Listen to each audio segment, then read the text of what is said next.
ആയിരങ്ങളെ സാക്ഷിയാക്കി ശക്തന്റെ തട്ടകത്തിൽ പൂരവിളംബരം. ഉച്ചയ്ക്ക് 12:15 നെയ്തലക്കാവിലമ്മയുടെ തിടമ്പേറ്റി എറണാകുളം ശിവകുമാർ തെക്കേ ഗോപുര നട തുറന്നു. നാളെ പുലർച്ചെ കണിമംഗലം ശാസ്താവ് വടക്കുന്നാഥനെ വണങ്ങാൻ എത്തുന്നതോടെ പൂരാവേശം ഉച്ചസ്ഥായിലാകും. കുറ്റൂർ നെയ്തലക്കാവിൽ നിന്ന് 8:30 പുറപ്പെട്ട എഴുന്നള്ളത്ത് വീഥികൾ പിന്നിട്ട 11 മണിയോടെ മണികണ്ഠനാലിൽ പാണ്ടിമേളം കൊട്ടിക്കയറി.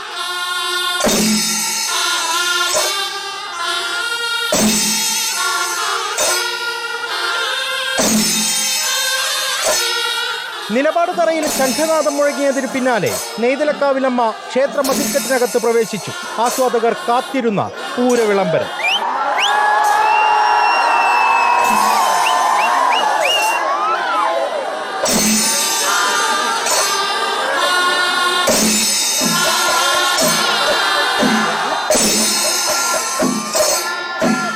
ഘടകപൂരങ്ങൾക്ക് വടക്കുന്നാഥ ക്ഷേത്രത്തിൽ പ്രവേശിക്കാനുള്ള അനുവാദം വാങ്ങാനാണ് നെയ്തലക്കാവിലമ്മ എഴുന്നള്ളുന്നതെന്നാണ് സങ്കല്പം. നാളെ പുലർച്ചെ മുതൽ ഘടകപൂരങ്ങൾ വടക്കുന്നാഥനെ വണങ്ങാൻ എത്തിത്തുടങ്ങും. വരുന്ന 36 മണിക്കൂർ അങ്ങനെ ദൃശ്യ ശ്രാവ്യ വിസ്മയങ്ങളുടേതായി മാറും.